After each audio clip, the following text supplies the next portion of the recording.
Suena a contradicción, pero no lo es. Los países ricos pueden ser también países pobres. Muy pobres. Y España es un gran ejemplo de esta paradoja. Porque hagámonos una pregunta. ¿Es España un país rico?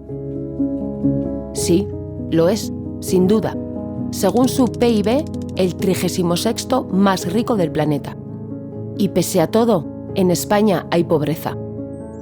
En 2023, 12,7 millones de españoles estaban en riesgo de pobreza y o exclusión social, la conocida como tasa AROPE. Dicho de otra manera, un 26,5% de la población no puede llevar una vida en condiciones dignas. Esto sitúa a España como el cuarto país con mayor tasa de pobreza y o exclusión en la Unión Europea, solo por detrás de Rumanía, Bulgaria y Grecia. Cabría hacerse, pues, la pregunta contraria. ¿Es España un país pobre?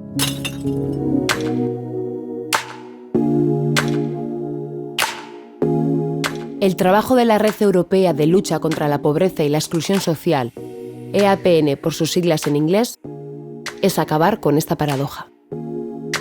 Acabar con la pobreza para que los países no puedan ser ricos y pobres a la vez.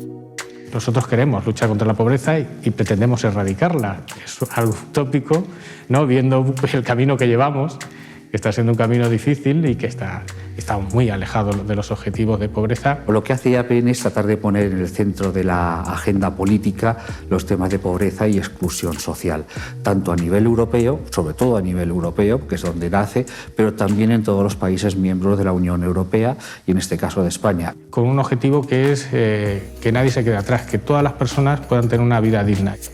En el Estado español, EAPN cuenta con 19 redes autonómicas y 22 entidades estatales, que engloban entre ellas a más de 8.000 entidades.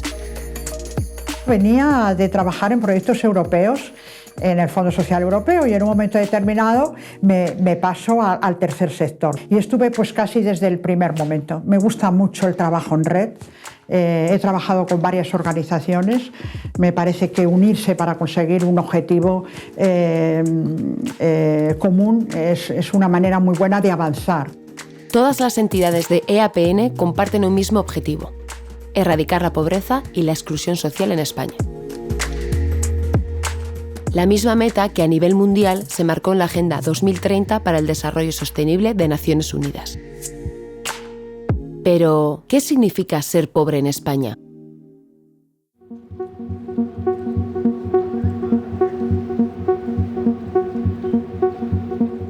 ¿Pero qué es la tasa AROPE?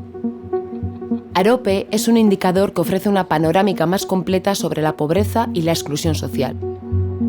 Porque no solo aborda esta problemática desde los ingresos, también evalúa la calidad del empleo y las capacidades de consumo. Una persona está en riesgo de pobreza y o exclusión social si cumple al menos uno de estos tres criterios. Encontrarse bajo la línea de pobreza. Habitar un hogar con baja intensidad de empleo. O vivir en privación material y social severa, un indicador relacionado con el coste y la calidad de la vida. No llegar a fin de mes, no poder afrontar gastos imprevistos, ni calentar nuestros hogares en invierno, retrasarnos en el pago de la hipoteca o del alquiler, no tener una semana de vacaciones al año, o que seamos incapaces de tener en nuestra mesa un plato de carne o pescado al menos cada 2 días. Todas estas necesidades básicas también pueden llevarnos a estar en riesgo de pobreza o exclusión social. La peor parte la sufren quienes se encuentran en situación de pobreza severa. Por ejemplo, familias con 2 menores que tengan que vivir con menos de 560 euros al mes. ¿Vivir o sobrevivir? La pobreza severa parte de la definición de pobreza relativa, pero en este caso es aquellas personas que sus ingresos están por debajo del 40% de la mediana. Las personas que se encuentran en pobreza severa son aquellas para las que las medidas y las políticas que hay que hacer hay que profundizar más, porque ya están en una situación enquistada que es más difícil salir de ella, entonces requieren de más ayuda. Medidas como el ingreso mínimo vital contribuyen no a reducir la pobreza general, pero sí a amortiguar y ayudar a las familias en pobreza severa. Real Decreto Ley 20-2020 de 29 de mayo por el que se establece el ingreso mínimo vital. Comienza la votación. 10 de junio de 2020. Una jornada histórica. 297 votos a favor. 0 en contra. Nace el IMV, un gran paso en la lucha contra la pobreza severa. Por lo tanto, queda convalidado el Real Decreto Ley.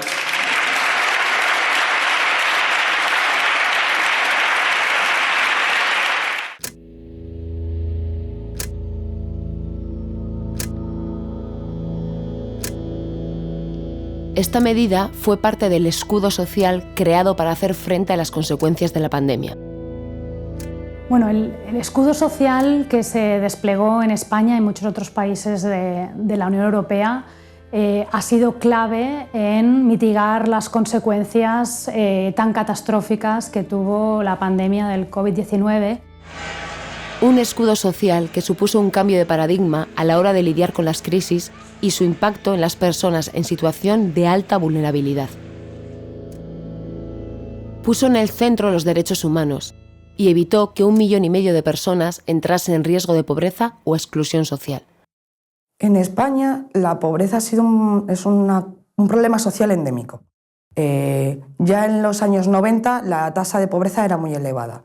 Cuando llega la crisis de 2008, no habíamos hecho bien los deberes.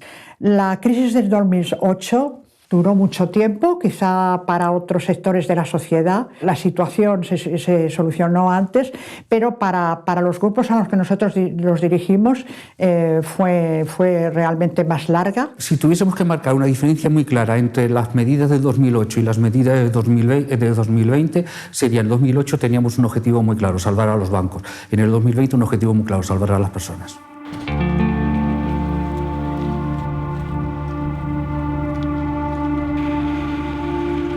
La guerra de Ucrania ha vuelto a poner a las personas en situación de más vulnerabilidad en el disparadero. Inflación, precios de la energía disparados, hipotecas al alza, el contexto otra vez en su contra. España sigue muy lejos de cumplir los objetivos de erradicación de la pobreza de la Agenda 2030. Estamos muy alejados de esos objetivos. En estos momentos estamos 2 millones por debajo de lo que sería un objetivo a cumplir en cuestiones de pobreza. El informe anual El estado de la pobreza de EAPN es un referente a la hora de analizar pobreza y exclusión social en España. Y las conclusiones de 2023 son muy preocupantes. El riesgo de pobreza o exclusión social se ha incrementado en el último año y alcanza ya al 26,5% de la población, es decir, 12,7 millones de personas, 400.000 más que en el 2022, debido sobre todo al encarecimiento de la vida. Luego, para que nosotros no podamos entender eso, luego cogemos y empezamos a ponerle apellidos, ¿no? Y hablamos de pobreza infantil, hablamos de la feminización de la pobreza, hablamos de la pobreza energética, de la pobreza menstrual, hablamos de la pobreza alimentaria, de digamos, la discriminación financiera o pobreza financiera, etc. La familia es pobre. Y si la familia es pobre para alimentarse, para calentar la casa, para vestirse, para comprar libros, para temas de ocio, para lo que sea. Es pobre. Y es pobre el hogar, en su conjunto. Conocemos los factores que colocan a una familia más cerca de la pobreza. ¿Cuáles son los factores contrarios? Aquellos que ayudan a combatir y reducir la pobreza. En principio, cualquiera diría que una vivienda, o la oportunidad de recibir una educación media o superior. Sin embargo, ¿es realmente así? Todo el mundo piensa que con el trabajo se erradica la pobreza. Entre las personas pobres, el grupo más amplio, un 33% de las personas en situación de pobreza, tienen empleo. Eso significa que tenemos un problema con el tipo de empleo que tenemos y las condiciones del empleo y las retribuciones en el empleo. La vivienda no debiera suponer más del 30% de nuestros ingresos. Pero eso no está pasando. En España la vivienda supera el 40 y el 50% de nuestros ingresos. El pago del alquiler o el pago de la vivienda en propiedad. Y en concreto lo que es sangrante es el caso de los jóvenes. Un joven asalariado tiene que dedicar el 90 y pico % de sus ingresos a pagar una vivienda. Entonces, ¿cómo no va a estar en pobreza? Tenemos que huir del discurso que hay sobre el tema de eres pobre porque no te has esforzado lo suficiente, el mérito, porque algo habrás hecho. Sí, eso existe todavía latente en la sociedad. Y es un tema, ya digo, de derechos, sin que tenga que llevar a una situación de culpabilidad continua. Y nosotros lo que decimos, bueno, si la riqueza es una competencia de política económica, la pobreza también. Los avances sociales de los últimos años han sido imprescindibles, pero aún son insuficientes. Para EAPN, las políticas sociales no pueden impulsarse solo en épocas de crisis. La pobreza es un problema crónico que las crisis no hacen más que agravar. La Unión Europea reconoce que entre las medidas más importantes para proteger a la población frente a la pobreza se encuentran las rentas mínimas. Por eso, el ingreso mínimo vital ha sido una reivindicación histórica de EAPN, que se suma o complementa a las rentas ya existentes en las comunidades autónomas. El IMV es un derecho indispensable, pero no está llegando a todas las personas que lo necesitan. Como muchas otras políticas sociales, aún tiene margen de mejora.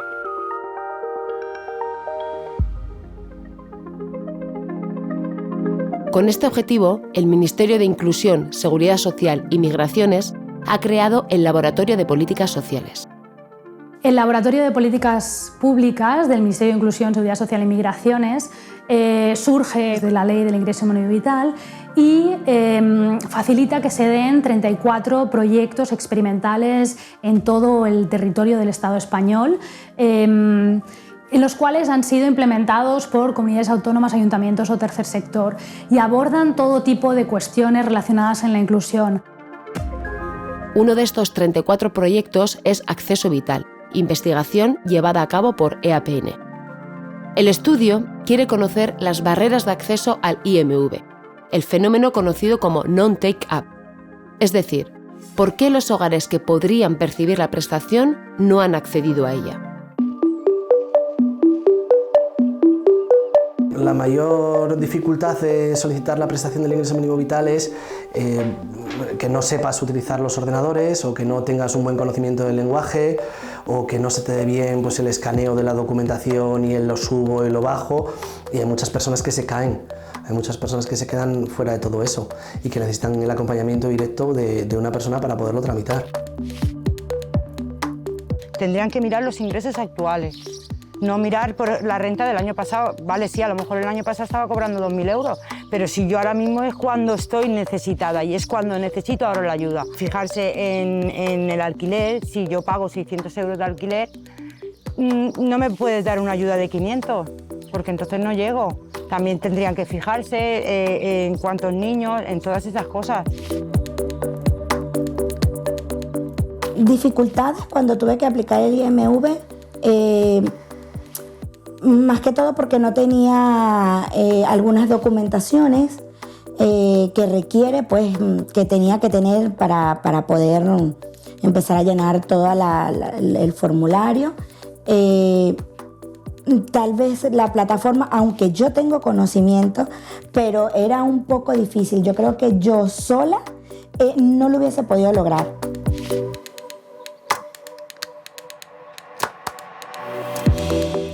El proyecto de investigación Acceso Vital ha sido un proyecto que buscaba detectar y movilizar a las personas que estuvieran en situación de non-take-up, es decir, que tuvieran brecha de cobertura hacia la prestación del ingreso mínimo vital. La importancia es que por primera vez, o de las primeras veces, se hace un análisis y una investigación concreta, científica, de por qué personas que, pudiendo ser beneficiarios del ingreso mínimo vital, en este caso, no solicitan y no acceden a él. La hipótesis de la investigación plantea 3 factores que actúan como barreras para acceder al IMV. Factores relacionados con el propio IMV, el desconocimiento o las dificultades para entenderlo y su compatibilidad con otras rentas. Factores socioeconómicos y socioculturales, como el bajo nivel educativo, la brecha digital o las situaciones de exclusión social. Factores como la falta de asesoramiento cercano y profesional al solicitar el IMV. Para comprobar esta hipótesis, se ha diseñado una investigación piloto basada en el método comparativo RCT, es decir, ensayos aleatorios controlados. ¿En qué consiste el método RCT? La investigación es una investigación, un diseño con una metodología de RCT, de ensayos aleatorios controlados, y que es decir, es una metodología donde se prevé que exista, por un lado, pues se constituyen grupos y hay una diferencia entre grupos de tratamiento, donde se va a desarrollar en esos grupos un conjunto de actividades, y después grupos de control, donde no se desarrolla ese tipo de actividades. Y después se va a comparar las diferencias en términos de resultados. Para llevar a cabo el proyecto, se han identificado en todo el territorio español 400 lugares donde existe pobreza severa, a los que se ha llamado nodos, donde se recogió información de las personas que viven allí gracias a 12.000 encuestas telefónicas. ¿Cómo se aplicó la metodología RCT en estos nodos? Los nodos se repartieron de forma aleatoria en 4 grupos a los que se les aplica 2 tipos de intervenciones o tratamientos. En el grupo 1, el tratamiento se basó en acciones de información y acompañamiento presencial y cercano para superar la brecha de acceso al IMV. En el grupo 2, el tratamiento consistió en campañas publicitarias en redes sociales como Facebook e Instagram que animaban a acceder a información sobre el IMV y su solicitud. En el grupo 3 se aplicaron a la vez los 2 tratamientos anteriores. Por último, el grupo 4 fue el grupo control, en el que no se llevó a cabo ningún tipo de intervención y se cuidó que se mantuviese aislado del resto. La identificación de los territorios dentro del proyecto Acceso Vital ha sido gracias a las redes de APN España en todo el territorio y bueno, pues también a los equipos que trabajaron en cada red territorial. Poniendo un ejemplo de cómo se han implementado estas acciones de comunicación en el territorio, pues las compañeras y compañeros de los equipos de campo local han estado ubicados en plazas, en calles, en tiendas y comercios de la sección censal de los nodos, poniendo cartelería, haciendo visible el proyecto y bueno, pues también favoreciendo a que las personas pudieran tener contacto con ellos a través del reparto de tarjetas, con el contacto personal de cada persona técnica y con folletos. Al final, uno de los objetivos claros que cubrían era informar sobre el IMV. Con el objetivo de identificar, detectar potenciales beneficiarios de esa medida. Cuando las personas manifiestan interés, llevarlas a un espacio de atención con todas las condiciones de privacidad para poder valorar específicamente su casuística y entonces, si así lo desean, apoyarlas a presentar su solicitud al IMV. Con el objetivo de llegar a todas las personas que necesitan el IMV, las intervenciones en los nodos se realizaron bajo la denominada metodología Outreach. ¿En qué consiste esta metodología? El trabajo Outreach consiste en, desde un enfoque comunitario, llegar a aquellos colectivos vulnerables o colectivos específicos a los que no se consigue acceder por los canales tradicionales. Pienso un poco en el reto que esto presupone. Son 3 meses donde va una persona con un chaleco azul y con unos carteles y unos folletos a hacer un trabajo. Nadie en ese territorio conoce a esa persona. Entonces, esto no es factible para una intervención que tiene que tener 3 meses. Entonces, tienes que hacer esta intervención haciendo la conexión con el tejido local, sobre todo las entidades que están allí presentes, porque son entidades que tienen una presencia, un conocimiento de territorio, de sus personas, de sus familias, y por eso hacemos un outreach.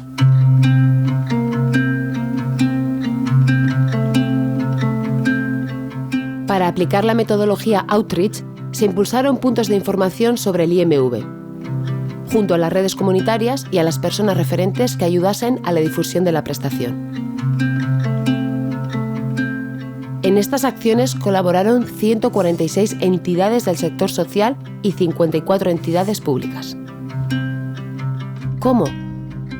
Ayudando a los 19 equipos del proyecto para que pudieran asesorar y atender de manera personalizada a quienes podían solicitar el IMV. Este es el caso de Auristela.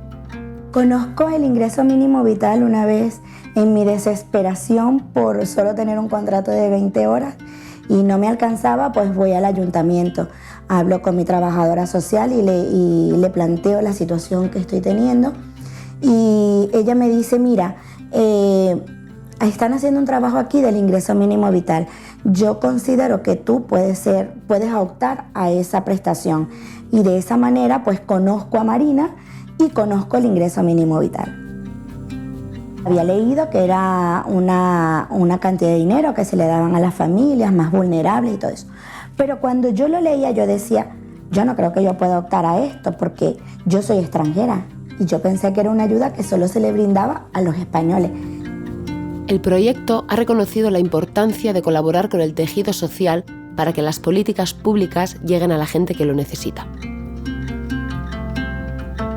Las personas que viven y trabajan en los nodos conocen sus singularidades, a las familias y colectivos que allí habitan, a los agentes comunitarios más implicados y las dinámicas de cada territorio.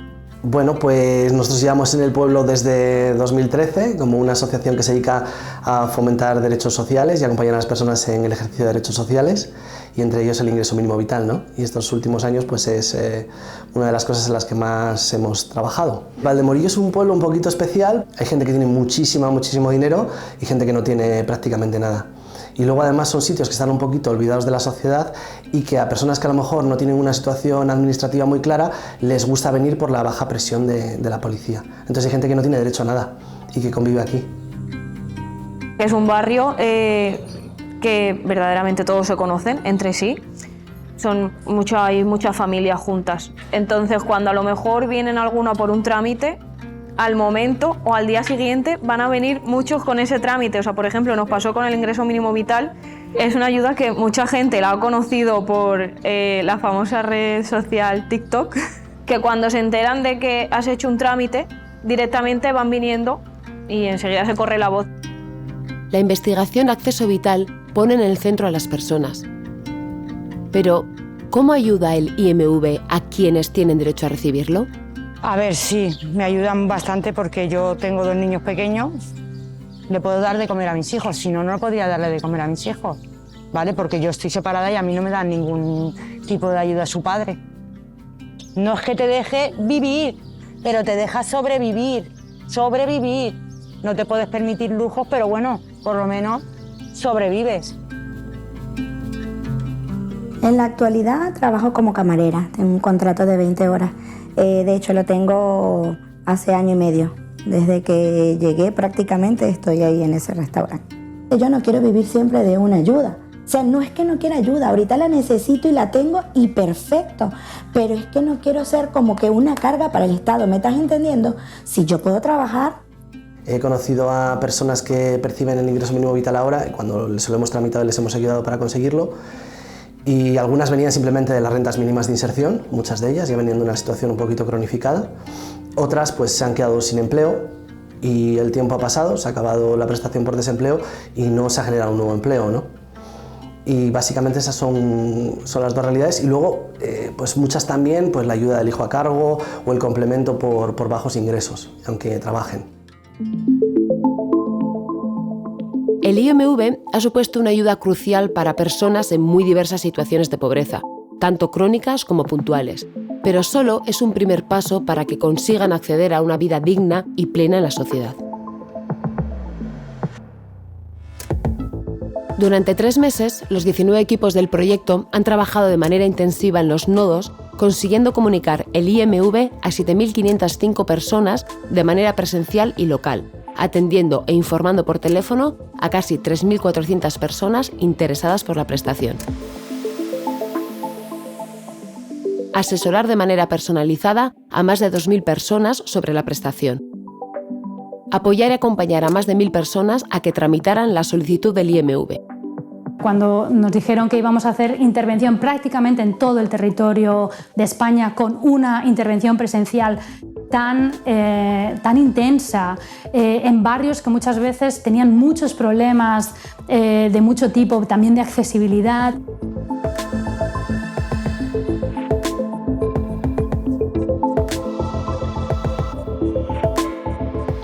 Toda la información recopilada en los nodos ofreció datos clave para la investigación de EAPN. La recogida de datos se ha realizado como de 2 maneras distintas, porque por un lado hemos realizado unas encuestas antes y después del trabajo de campo, y luego la otra fuente de datos así como más grande que tenemos es la que proviene del trabajo de campo.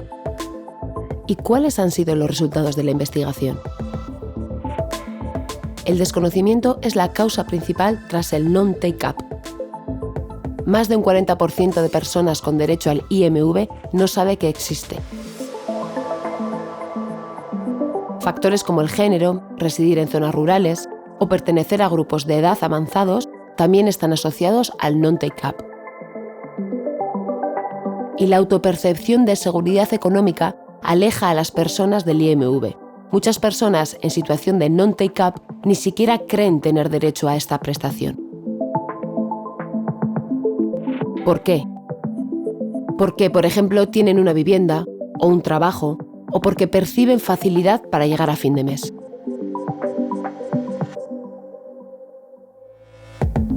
Acceso Vital también ha servido para señalar un factor contrario, uno que ayuda a aumentar la implantación del IMV y a reducir el non-take-up.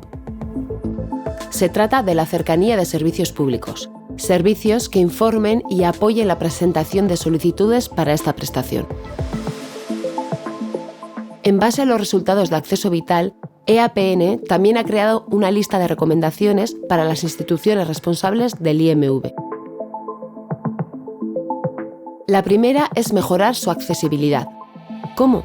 Pues mediante 3 vías, con campañas de enfoque social y local que mejoren su conocimiento, con una simplificación de los trámites y con plazos que se ajusten mejor a la realidad de la población que debe recibirlo.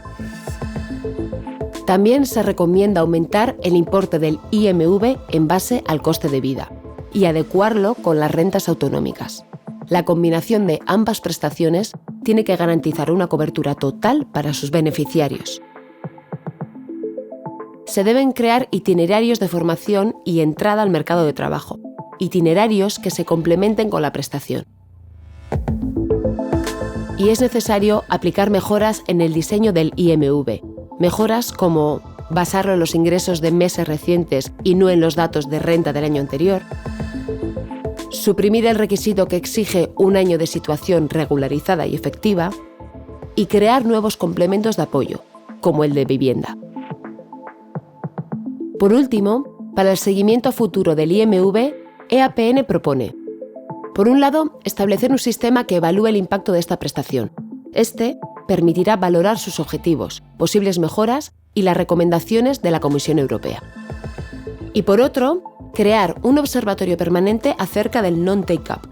El observatorio colaboraría con el tercer sector y tendría 2 objetivos: comprender las insuficiencias de las políticas de asistencia social y proponer recomendaciones para su mejora.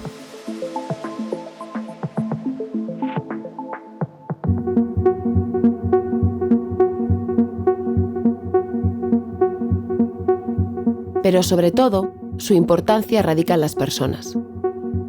No hay mayor experto en pobreza que las personas que están en pobreza. Y junto a ellos, las personas que se han dedicado a ello, que están junto a ellos día a día. No se pueden hacer políticas desde un despacho sin contar con expertos que conocen las situaciones concretas, porque si no, podemos diseñar políticas desde unas bases que no son reales. Yo creo que ha sido un proyecto estrella, sin duda, de esta primera fase del Laboratorio de Innovación de Políticas y creo que sencillamente es un modelo a seguir para el futuro del laboratorio, pero también un referente a nivel europeo. El proyecto Acceso Vital tenía como objetivo final mejorar la vida de miles de personas, garantizar su derecho a una vida digna y por eso no puede terminar aquí. Las diferentes investigaciones de EAPN han demostrado que apostar por políticas públicas y de derechos funcionan. Solo en 2022, sin las políticas de protección social y sin pensiones públicas, el número de personas en situación de pobreza se habría duplicado, alcanzando a casi la mitad de la población.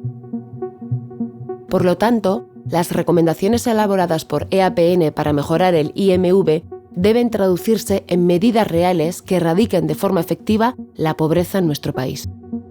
Hay que tener que tenemos 95 millones de personas en situación de pobreza o exclusión social en la Unión Europea. O sea, necesitamos que la Unión Europea, que pagamos todos, la Comisión Europea, que mantenemos todos, haga políticas para todas las personas. Y lo mismo que regula medidas de carácter macroeconómico que tienen que ver con la libertad de mercado, la libertad de comercio, no sé qué, que nos parece muy bien, tiene que hacer también regulaciones duras para que los países la cumplan, protegiendo a su propia ciudadanía, a los ciudadanos europeos. Que España sea o no un país pobre es, por lo tanto, una cuestión de voluntad política.